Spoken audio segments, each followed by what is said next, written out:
Order. I call order. I'm calling Brendan Burns. Thank you, Mr Speaker. It's interesting to follow the previous speaker and her comments around this being a transformational budget. Transformational budget, it'll be all right. It'll transform the wealthy into the super wealthy. That's what this budget is about.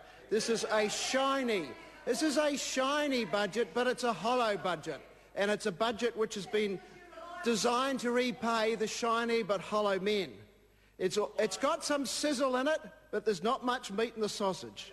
It's a cappuccino budget with a lot of froth, because what it exercises and what it shows is that the National Party in government has got only one raison d'etre. It's got only one real tool in the economics toolbox, and that is around tax cuts. So there's nothing new in this, because this National Party promised tax cuts as the main plank of its election platform in 1999.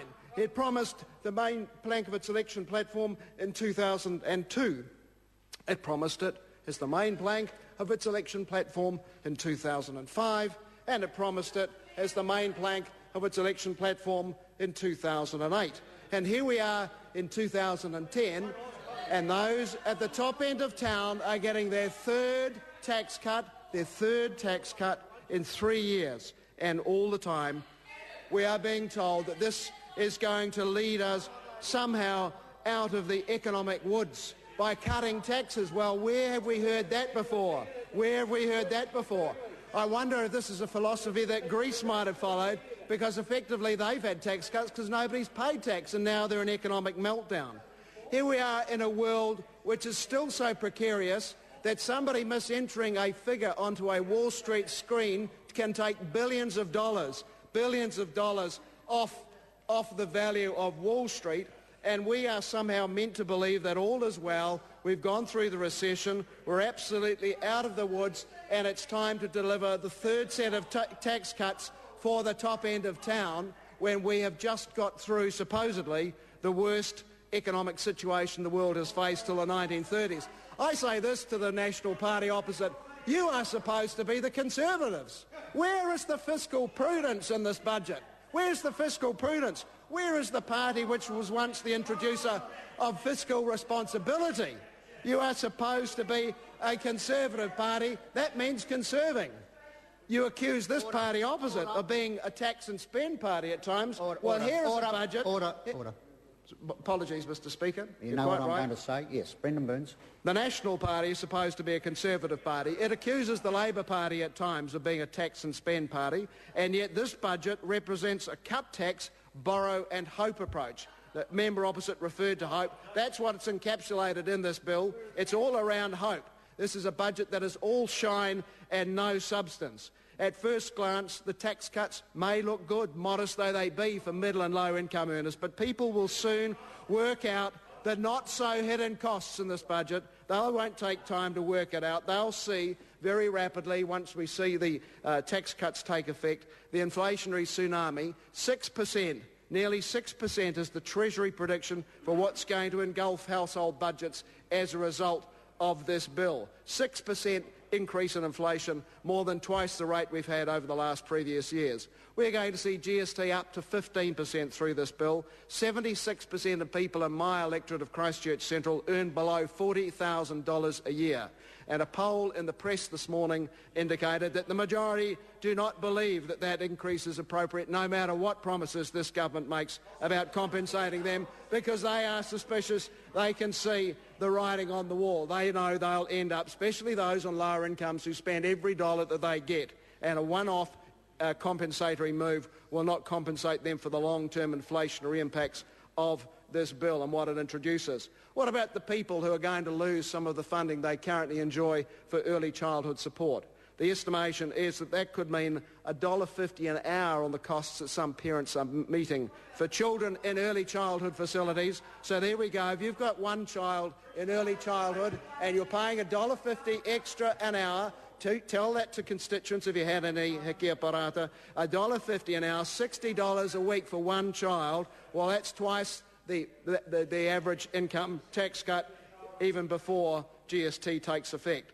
There are also projections today, I understand, for the Property Investors Federation that the changes here are going to mean a 6.5% increase in rents. 6.5 plus 6% GST, that's going to engulf any prospect of people being better off as a result of this budget. And that is before we start talking about rising interest rates fed by this budget as well, because they will be fed. The inflationary boom that will follow this budget will very, very much erode again those at the middle and low income. It won't worry Patrick Reynolds a jot whether he rents or whether he owns his own home, because he's going to be getting, what is the figure? $1,650 a week as a result of this budget, and many, many others beside. The message is, if the government would only listen to it, the tax cuts don't actually deliver prosperity. If they took account of the fact that the top Australian rate remains at 45 cents in the dollar, which is 12 cents, 13 cents above the rate we will see in this country if this bill is passed from October. What this bill should be about, what this budget should be about, is higher productivity, about higher wages, about higher skills. And what is there in this budget to deliver any of those? Well, we see they've got reference to a productivity commission being formed. I wonder if that's going to pick up on the work of the task force of Don Brash. He produced a wonderful report on productivity for this government. What is this government? Well, absolutely wonderful, says the member from ACT, David Garrett, and of course the government took on board all of the recommendations of that previous look at productivity. What's this budget doing about saving? We have referenced time and time again to Australia as a comparison to New Zealand. Well, the last Australian budget moved to increase employers' contributions to the superannuation to 12%. Where is the remedy in this budget to the vicious venal cut in the KiwiSaver introduced under Michael Cullen, a prudent Minister of Finance, a minister who paid off debt, who established saving regimes in terms of KiwiSaver and in terms of the Cullen Fund? And where is the move in this budget, if we're going to feed economic growth, to use some of the supposed new surpluses that are going to be emerging to fund into superannuation and savings? Nothing there about restoring KiwiSaver back to a very modest 4%, while the Aussies go to 12% in their super schemes. Nothing whatsoever. The National Party, as I said earlier, only has one tool in their toolbox, and that's around tax cuts. There will be, of course, huge gains for those earning over 100,000, but there's nothing in this budget, in effect, once we take into account all of the inflationary and other impacts for students, for low-income workers, and for battling families. And I wanted to comment too about the matter around economic growth, which supposedly is at the heart of this budget. And just read from page 78 of the Minister's executive summary and the economic and fiscal update, and note the projections around exports, which next year, in fact this year, are supposed to increase by 2.8%. But what are imports doing in the same period? Well, they're increasing by 9.9%.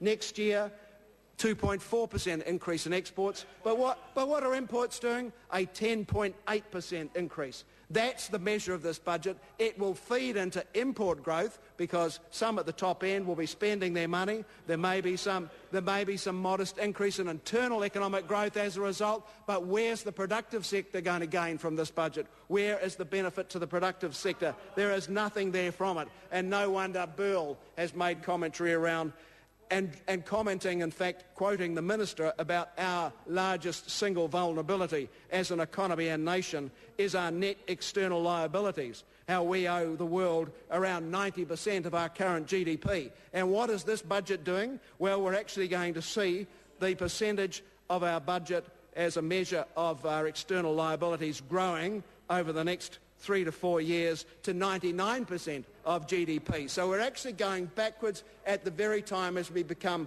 increasingly vulnerable as a nation. Our balance of payment goes further and further into the debt. There is nothing in this budget. It is framed around trying to ensure that the National Party is re-elected next term. It does nothing to improve the state of our economy. It does very little to improve the household incomes of moderate and low-income New Zealanders. It's a payback budget for the hollow men. It's a payback budget for those who are in business class. It moves them up to first class, and it means that those at the back end are now paying for their lunch back in economy class. And it's a budget that is shallow, it is hollow, it will not deliver for New Zealand, it will not make New Zealanders wealthier. It is actually illusionary and very, very much a shallow